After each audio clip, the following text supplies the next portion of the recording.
At 11:47 at night, Steph Curry is alone in his office, holding his head in his hands, silent tears streaming down his face. On the other side of the door, a 6-year-old voice whispers a prayer that would change his life forever. To understand how the most admired man in basketball reached his most vulnerable point, we need to go back 3 weeks, when everything began to fall apart. You can perceive that there are moments in life when reality knocks on the door brutally, destroying all the illusions we build about ourselves. And that's exactly what happened to Steph during the worst sequence of games in his career. It was a cold Thursday in February when Steph woke up with the familiar weight of anxiety pressing on his chest like a stone. It had already been 15 consecutive games with shots below 40%. The numbers that were once a source of pride now seemed to accuse him with every statistic released. Robert Kim, his agent, had called the night before with that tense voice Steph had learned to fear. "Steph, we need to talk about the situation. The media is, well, it's being cruel. And some sponsors are getting nervous. How is it possible that the man who revolutionized modern basketball suddenly feels like an imposter in his own career?" Steph got up from bed slowly, trying not to wake Isha. But she was already awake, watching him with that worried look he had seen so many times in recent weeks. "Baby," she whispered, "did you sleep?" "A little," Steph lied, knowing she could see through the lie. Isha knew each of his expressions, every tone of voice when something was wrong. They had been married long enough that words were unnecessary in moments like this. Breakfast passed in heavy silence. Canon, with his 6 years of pure energy, swung his little legs in the high chair while eating cereal, oblivious to the tension that hung in the air. Riley, at 12 years old, had already developed that adolescent perception that picks up on family mood changes, and Ryan, at 9, alternated his gaze between his father and the plate of pancakes he had barely touched. Steph tried to force a smile when Canon began excitedly telling about a drawing he had made at school. "Daddy, I drew you making a 3-point shot. The teacher said it looked really cool." Great battles are fought in silence. And at that moment, Steph was fighting the most difficult war of his life against the inner voice that insisted on saying he was no longer good enough. His son's drawing should have filled his heart with joy, but instead it only intensified the feeling that he was disappointing even a 5-year-old child. "Really, champ," Steph responded, his voice sounding forced, even to his own ears. "Daddy can hardly wait to see it." But Canon, with that special intuition that only children possess, tilted his head and asked, "Daddy, are you okay? You look sad." Have you ever wondered how a simple question can completely disarm the iudoidide defenses we build? Steph felt his chest tighten, as if all the emotional armor he had built over years of professional career had suddenly become transparent to a 6-year-old child's eyes. "Daddy is just a little tired, Canon. Nothing you need to worry about," said Steph, stroking his son's curly hair. But the lie weighed on his tongue like lead. During the drive to practice, Steph turned on the sports radio, as he always did. Mistake. The first comment he heard was from James Wilson, a former player who now worked as an analyst. "Folks, let's be honest here. Steph Curry, at 36 years old, is not the same player anymore. Maybe it's time we consider that the Curry era has come to an end." The words hit Steph like punches to the stomach. He turned off the radio immediately, but the silence in the car was now even more deafening. His hands trembled slightly on the steering wheel, a physical reaction he couldn't control. At practice, Coach Anthony Jung tried to keep the mood light, but Steph could feel the looks from his teammates. They weren't looks of contempt, but something worse: pity. They knew he was struggling, and their compassion only made everything more painful. "Curry, let's work on some basic shots today," said Coach Zhang, with a tone that tried to be encouraging but sounded condescending to Steph's ears. Basic shots. He, who had redefined what was possible from the perimeter, now needed to go back to basics, like a rookie. During shooting practice, Steph missed 8 out of 10 attempts. Each miss was accompanied by the hollow sound of the ball hitting the rim, a sound that was beginning to haunt his dreams. Michael Thompson, teammate and friend, approached after practice. "Steph, man, do you want to talk? I know it's been difficult, but we all go through bad phases. Naturally, this leads us to a painful truth about success. The higher we climb, the more solitary the fall becomes." Steph thanked Michael, but knew that no one could really understand what he was going through. He wasn't just facing a bad phase in sports, he was questioning his entire identity. Arriving home that night, Steph found Isha in the kitchen, preparing dinner. She looked up and immediately noticed that the day had been particularly difficult. "How was it?" she asked, although her expression already revealed that she knew the answer. "Horrible," Steph responded, without trying to mask the truth. "I think I'm completely losing the ability to play basketball." Isha dried her hands on the towel and approached him. "Baby, you know that's not true. You're going through a difficult time, but—" "No, Isha," Steph interrupted her, and there was a bitterness in his voice that scared her. "Maybe it's true. Maybe I was lucky all these years, and now the luck has run out." It was at that moment that Canon came running into the kitchen, holding his drawing. "Daddy! Daddy! Look what I made!"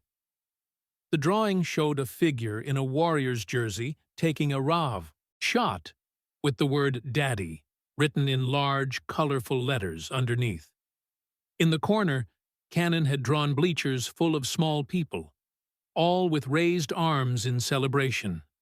Great battles are fought in silence. And at that moment, looking at his son's drawing, Steph felt his heart break into pieces. The vision Canon had of him was still that of the unbeatable hero, the father who never missed. How could he explain to a 6-year-old child that Daddy was failing miserably at the only thing he had always known how to do well? "It's beautiful, champ," said Steph, hugging Canon tightly, trying to hide the fact that his hands were shaking. "Daddy will hang it on the refrigerator." But during dinner, Canon asked the question Steph feared most. "Daddy, why don't you smile anymore like before?" The silence that followed was deafening. Riley and Ryan stopped eating, Isha held her breath, and Steph felt as if his entire soul had been exposed by an innocent child's question. How do you answer a question that cuts straight to the most painful truth of your existence? Steph looked into his son's big, curious eyes, saw there all the admiration and unconditional love, and realized he had no answer at all. "Daddy is just going through a difficult phase at work, Canon. But it's nothing you need to worry about," he managed to say finally, but his voice failed at the end of the sentence. Canon nodded with the seriousness of someone who understands more than they should at 6 years old. "Okay, Daddy, but I like it better when you smile." Those simple words hit Steph with more force than any media criticism ever could. He was failing not only as an athlete, but as a father. The realization that his pain was affecting his children was the final blow on a day that had already been devastating. Great battles are fought in silence.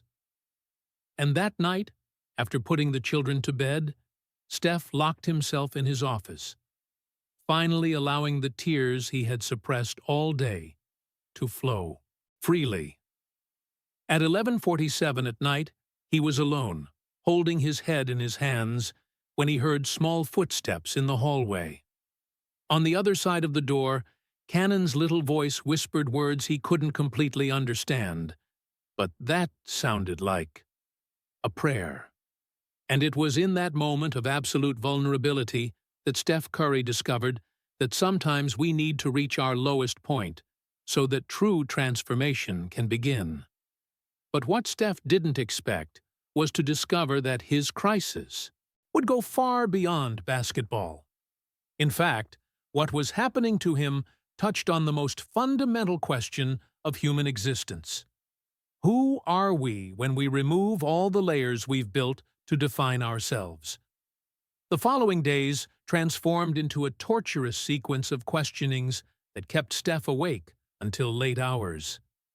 He found himself lying in bed, staring at the ceiling, while Isha slept beside him, breathing softly and peacefully. How could she have so much peace when his world was falling apart? You can perceive that there is a specific loneliness that arises when we question our own essence. Steph had always defined himself as the guy who never gives up, the revolutionary of three-point shots, the father who manages to balance family and greatness. But now, for the first time in his adult life, he felt completely lost about who he really was. During Friday morning's breakfast, Canon tried to show Steph a new trick he had learned, making a paper ball fly like a three-point shot. The boy perfectly imitated his father's movements, including the characteristic celebration after the shot. "Look, Daddy, I'm just like you," said Canon, radiant with pride. The phrase hit Steph like a punch to the stomach. What if Canon grew up trying to be like a failure? What if all the child's innocent admiration was based on an illusion that was publicly unraveling? "Very good, champ," Steph responded, forcing a smile that didn't reach his eyes. But internally, a cruel voice whispered, "He shouldn't want to be like you. You're nothing anymore." Naturally, this leads us to a devastating truth about success. When our identity becomes completely intertwined with our performance, any drop in performance becomes an existential threat. That afternoon, Steph decided to do something he hadn't done in years. He went for a drive without destination, just him and his thoughts. He stopped at a park, where he used to play basketball as a teenager, before fame, before expectations, when the game was still pure fun. Sitting on the bench, watching children playing on the court, Steph was transported to a memory from when he was 8 years old. His father, Kenneth Clark, had just returned from a long trip, and Steph was anxious to show that he had improved his free throws. He had missed the first 10 shots. Completely frustrated, he started crying. His father knelt in front of him and said, "Steph, do you know what's the difference between a good player and a great player?" "No," sobbed young Steph. "A good player plays well when he's feeling good. A great player discovers who he really is when everything is going wrong." How is it possible that a 30-year-old memory could hurt so much in the present? Steph realized he had spent his entire life trying to be the great player his father had described, but now he questioned whether he had ever really known who he was behind the achievements. Arriving home that night, Steph found Isha organizing family photos on the laptop. She looked up when he entered, and there was deep concern in her expression that he could no longer ignore. "Baby," she said softly, "we need to talk." Steph sat beside her, feeling the familiar weight of anxiety settling in his chest. "About what?" "About you. About us. About what's happening to the person I married," Isha responded, closing the laptop and turning completely toward him. "Steph, you're losing yourself, and I don't know how to help anymore." Have you ever wondered what is the exact moment when we stop pretending everything is okay? For Steph, it was when he saw tears in Isha's eyes, tears he had caused with his silent pain. Isha, Steph began, but the words simply wouldn't come. How to explain that he was questioning his entire identity? How to admit that the man she loved might just be a construction based on luck and perfect timing? "Talk to me," Isha insisted, taking his hands. "What are you afraid of?" The question opened an emotional floodgate that Steph had kept closed for weeks. "I'm afraid of not being the man you and the children think I am. I'm afraid of being just another athlete who got lucky for a few years and is now being exposed for what he really is. Great battles are fought in silence, but sometimes we need to find courage to speak about them out loud." Steph continued, his voice trembling with contained emotion. "What if I'm nothing more than an ordinary guy who was in the right place at the right time? What if everything I achieved was just chance? And now that luck has run out, everyone will see that I was never truly special." Isha looked at him with a mixture of love and disbelief. "Baby, are you serious? Do you think everything you achieved was luck?" "I don't know what to think anymore," Steph admitted. "I only know that I'm failing at everything. In basketball, as a father, as a husband. Canon asked me why I don't smile anymore, and I didn't know what to answer, because I don't even know who I am when I'm not making shots. What's most impressive is how vulnerability can be both a liberation and a prison." Steph had finally verbalized his deepest fears, but this only intensified the feeling that he was falling apart. The situation worsened drastically in Saturday night's game. It was the most important confrontation of the season, against the Lakers, and Steph knew the whole world would be watching, waiting to see if he could redeem himself or confirm all the speculation about the end of his era. During the first 3 quarters, Steph played mechanically, without inspiration. He wasn't missing everything, but he wasn't creating anything special either. It was mediocrity on the court, something he had never experienced before in important games. But it was in the final quarter that everything completely fell apart. With 15 seconds on the clock and the score tied, Steph received the ball in the position he had converted thousands of times in his career. It was his specialty, his signature, the moment when he always shone brightest. He rose for the shot, feeling the ball leave his hands with the perfect mechanics he had practiced millions of times. But something was different. The shot went slightly to the left, hit the side of the rim, and bounced out. The silence in the gymnasium was deafening for a second, before exploding in thunderous boos. Not just from visiting fans, but from the home crowd itself. Steph clearly heard someone shouting, "Curry is finished! Time to retire!" It's impossible not to feel that some moments mark the soul permanently. Steph remained standing in the middle of the court for a few seconds, absorbing the boos, feeling each sound as a confirmation of his worst fears about himself. In the locker room after the game, his teammates tried to console him, but Steph could barely hear their words.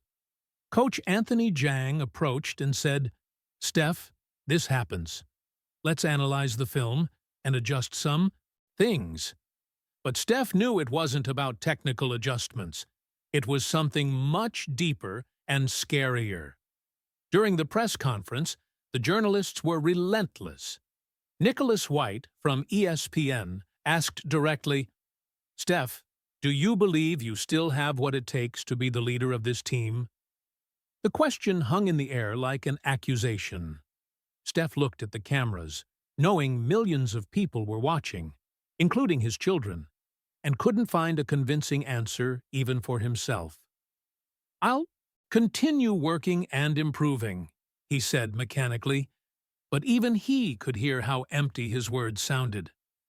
Great battles are fought in silence. And during the drive home, Steph faced the most difficult battle of his life. For the first time in his career, He seriously considered retirement. Maybe it would be better to leave before humiliating himself even more publicly. Arriving home shortly after midnight, Steph found the house in silence. Isha had left a note on the kitchen table. "I love you regardless of any game. The children are sleeping, but Canon asked if you would arrive before he fell asleep.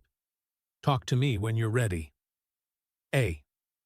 Steph crumpled the note and headed to his office, closing the door behind him. He sat in the chair and finally allowed all the pain, frustration, and fear he had suppressed for weeks to surface. At 11:47 at night, Steph Curry, three-time NBA champion, three-point shot record holder, idol to millions, was alone, holding his head in his hands, crying like he hadn't cried since childhood.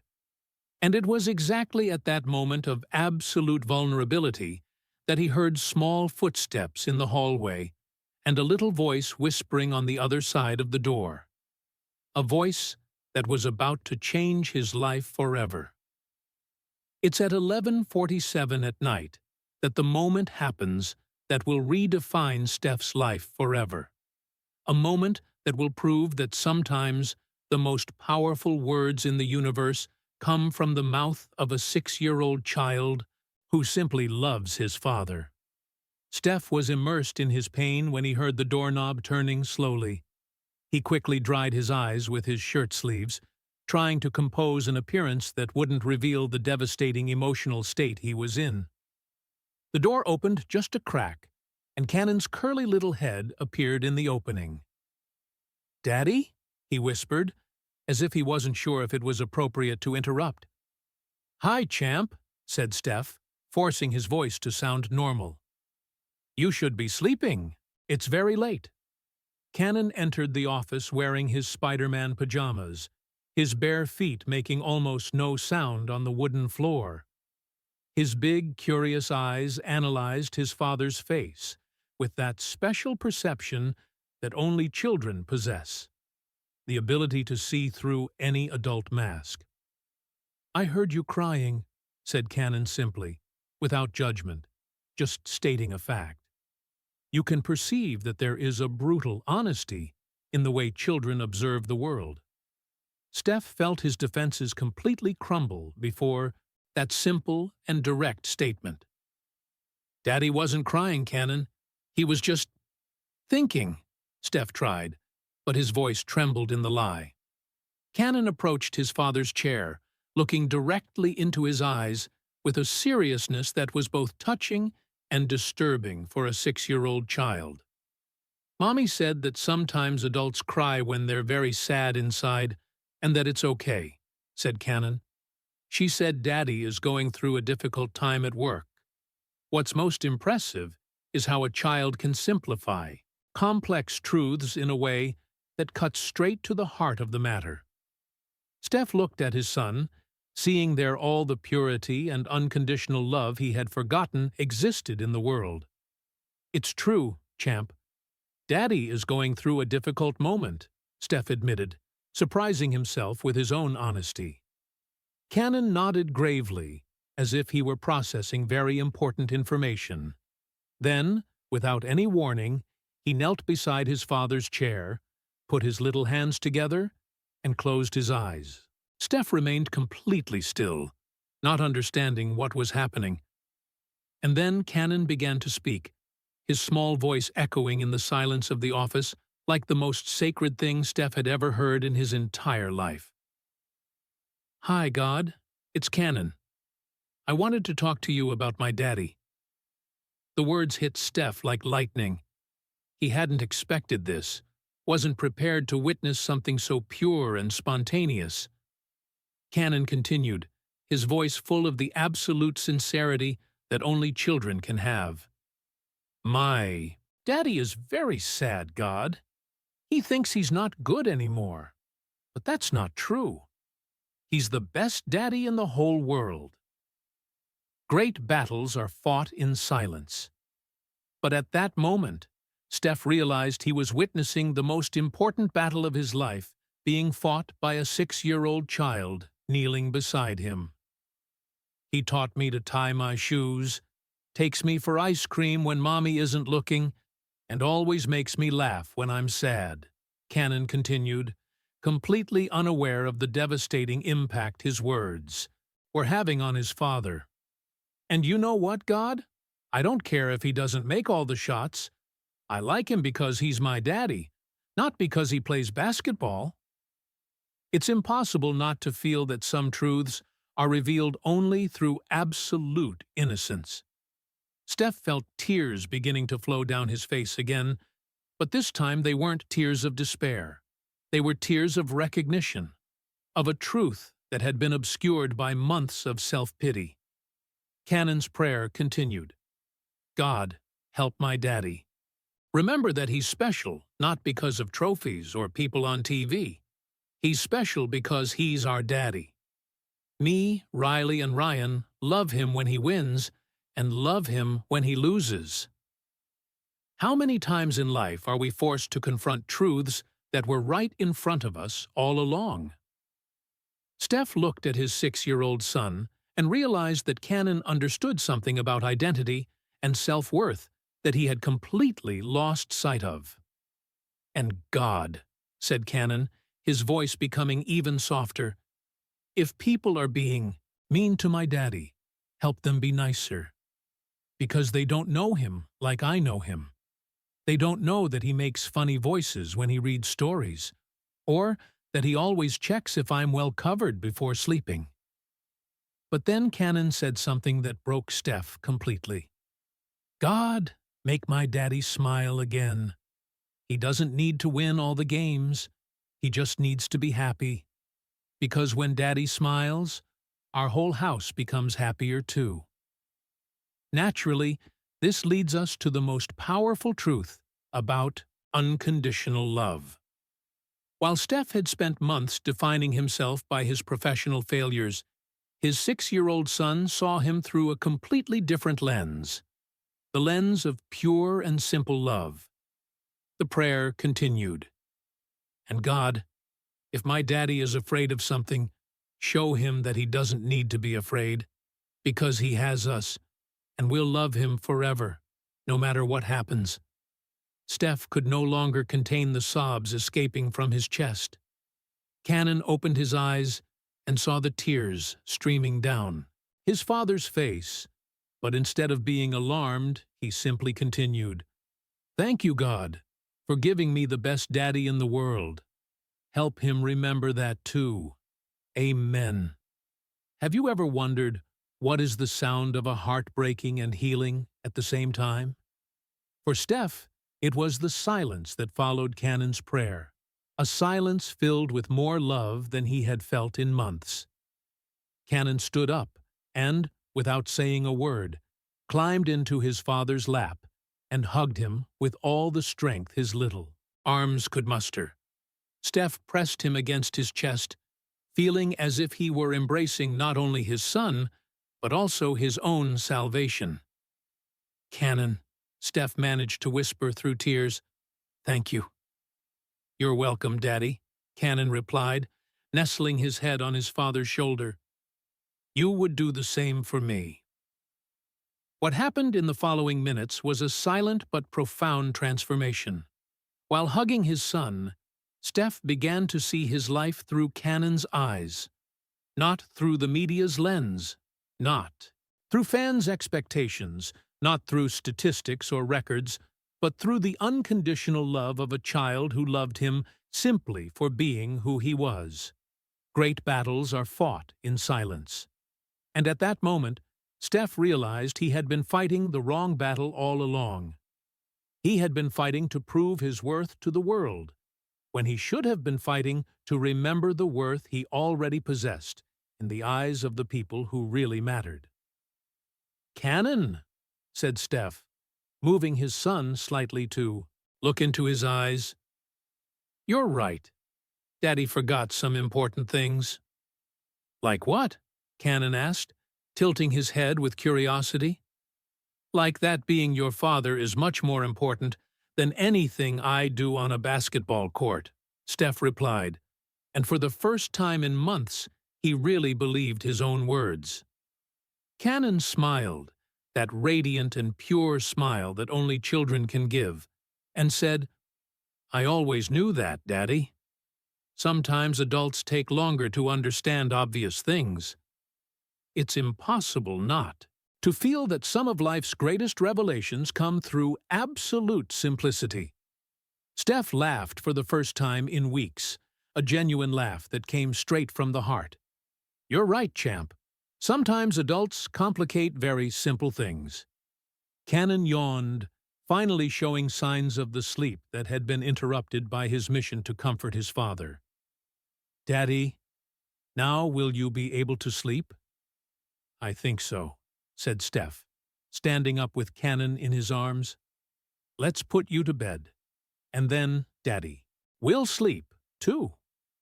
While carrying Canon back to his room, Steph felt something he hadn't felt in months. Peace. Not the peace that comes from achievements or external successes, but the peace that comes from knowing exactly who you are and why it matters. After covering Canon and giving him a good-night kiss, Steph remained for a few moments watching his son sleep. That 6-year-old child had just done something that no coach, sports psychologist, or mentor had been able to do. He had given Steph back his perspective on what really mattered in life. Great battles are fought in silence. And at 11:47 at night, Steph Curry had won the most important battle of his life. Not with strength or determination, but simply by listening to the prayer of a child who loved him unconditionally. And for the first time in months, Steph went to bed knowing exactly who he was. Not just a basketball player, but a beloved father. And that was more than enough. What happened in the following weeks proved that sometimes we need to break completely to discover who we really are. And when we finally find ourselves, everything around us transforms in a way we never imagined possible. Steph woke up the next morning with a feeling he hadn't experienced in months. Mental clarity. Not the clarity that comes from solving problems, but the clarity that comes from finally understanding which problems really matter. Canon's prayer had operated a fundamental change in his perspective on everything. During breakfast, something extraordinary happened. Canon was excitedly telling about a dream in which he and his father were flying together, and Steph realized that, for the first time in weeks, he was really listening. Not just waiting for his turn to speak, not pretending attention while thinking about basketball, but genuinely absorbing every word from his son. "And then, Daddy, we landed on a cloud that was made of cotton candy," said Canon, his eyes shining with enthusiasm. "Really?" Steph responded, smiling genuinely. "And what was the flavor?" "It was strawberry! Your favorite!" Canon laughed, and Steph felt his heart warm in a way he had forgotten was possible. You can perceive that when we change our internal perspective, even the simplest conversations become moments of deep connection. Isha watched the interaction from across the table, and Steph could see relief in her eyes. She was seeing the man she married slowly returning. Riley, always perceptive, commented, "Daddy, you seem different today. More present." "How so, love?" Steph asked. "I don't know. It's like you're really here with us, not just physically," she explained with the wisdom of her 12 years. Naturally, this leads us to a powerful truth about genuine presence. Steph had been physically present for months, but emotionally absent, lost in his own anguish. Canon's prayer had brought him back not only to himself, but to his family. At practice that afternoon, something fundamentally changed in Steph's approach to basketball. For the first time in months, he didn't arrive at the court carrying the weight of proving something to the world. Instead, he arrived carrying gratitude for simply having the opportunity to do something he loved. Coach Anthony Jong noticed the difference immediately. "Steph, I don't know what happened, but you're moving differently today." "How so?" Steph asked, genuinely curious. "Looser. More, I don't know. More you," Coach Jangs replied, shaking his head thoughtfully. During shooting drills, Steph wasn't counting makes and misses. He was simply feeling the pleasure of each movement, the satisfaction of each well-executed shot, regardless of whether it went in or not. It was as if he had rediscovered the pure love for the game that had motivated him as a child. What's most impressive is how releasing external pressure can unlock our natural performance. Marcus Williams, teammate, approached at the end of practice. "Man, whatever you did over the weekend, keep doing it." "You're playing like the old days," said Marcus, patting Steph on the back. But Steph knew he wasn't playing like the old days. He was playing better, because he was finally playing for the right reasons. Great battles are fought in silence. And the biggest battle Steph had fought, the battle for his own identity, had been won by a 6-year-old child kneeling beside his chair. The real proof of transformation came in Thursday night's game. It was against the Miami Heat, another high-level confrontation that all sports media was analyzing as a definitive test for Steph. But this time, he didn't see it as a test. He saw it as an opportunity to have fun doing something he loved, with people who cared about him watching from the stands. When the family arrived at the gymnasium, Steph did something he hadn't done in months. He specifically looked for Canon in the stands and waved. Canon responded with an enthusiastic wave and made a discreet prayer gesture, a small sign between father and son that no one else would understand, but that meant everything to both. The game began, and Steph was different. He wasn't forcing difficult shots to prove something. He wasn't avoiding decisive moments for fear of failing. He was simply playing basketball with the joy of someone who remembered why he fell in love with the sport in the first place. In the second quarter, after a particularly creative assist, Steph looked at the stands and saw Canon applauding enthusiastically. Not because Daddy had made a spectacular play, but simply because he was happy seeing his father have fun. It's impossible not to feel that some of life's best performances happen when we stop trying to impress and start expressing our true essence. Steph was playing not for the media, not for critics, but for that 6-year-old child who loved him unconditionally. In the fourth quarter, with 2 minutes remaining and the score tied, came the moment everyone was waiting for. Steph received the ball in the same position where he had failed in the previous game. The gymnasium fell silent, everyone remembering the crucial miss from the week before. But this time, Steph didn't feel pressure. He felt gratitude. Gratitude for having the opportunity to try again. Gratitude for the family in the stands. Gratitude for the lesson he had learned about what really mattered. He rose for the shot, and this time it wasn't technique that guided his movements. It was love. Love for the game. Love for the opportunity, love for the people who supported him not because of his shots, but despite his mistakes. The ball described a perfect arc in the air and went through the net without even touching the rim. But what happened next was even more special. Instead of doing his characteristic celebration for the cameras, Steph immediately looked for Canon in the stands. When their eyes met, Steph put his hands together in prayer position and pointed to his son. Canon understood the gesture instantly. He stood up, put his little hands together, and waved back to his father.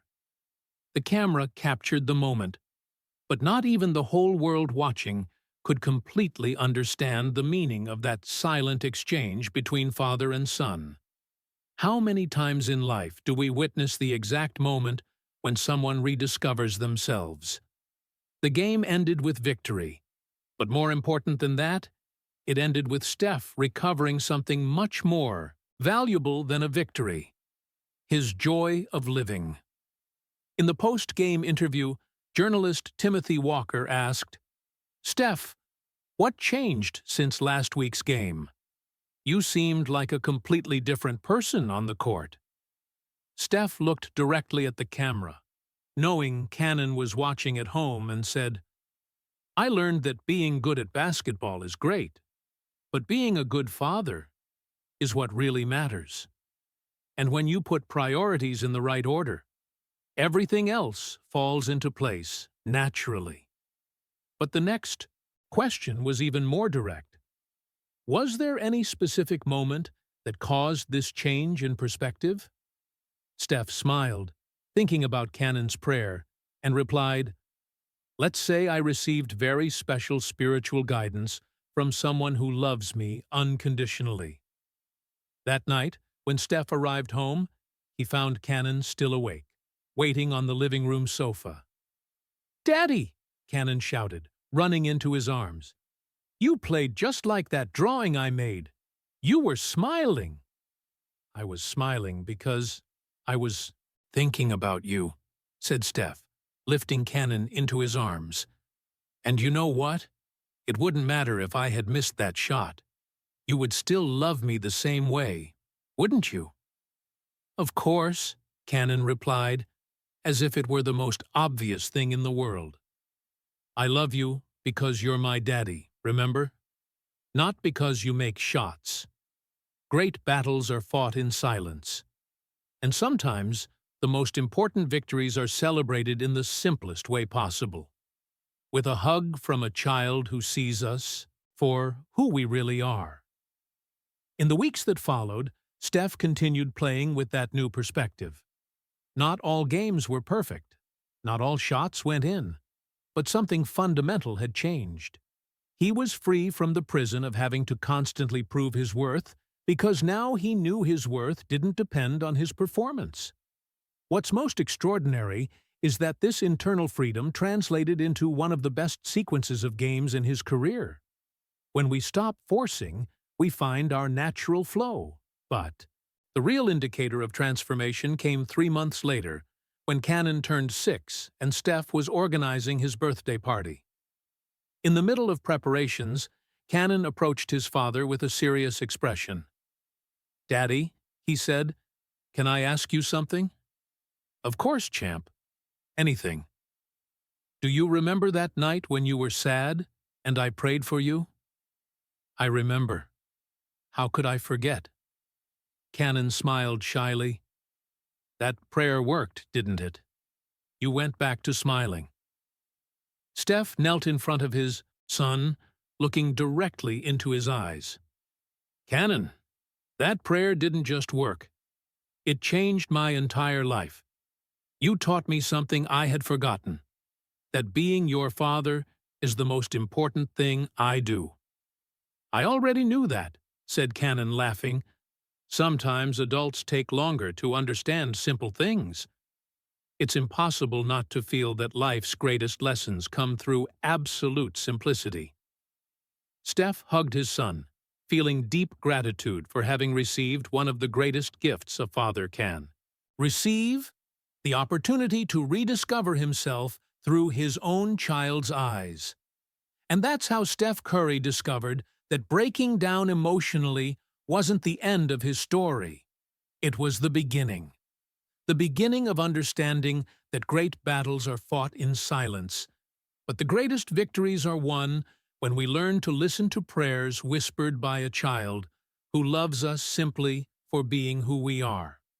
Today, whenever Steph makes an important shot, he looks at the stands, searches for Canon, and makes the prayer sign. And Canon always responds the same way, reminding both that a family's love is more lasting than any record, more valuable than any trophy, and more powerful than any criticism. Because great battles are fought in silence. But the greatest transformations happen when a 6-year-old child teaches us that we are already perfect in the eyes of those who really matter.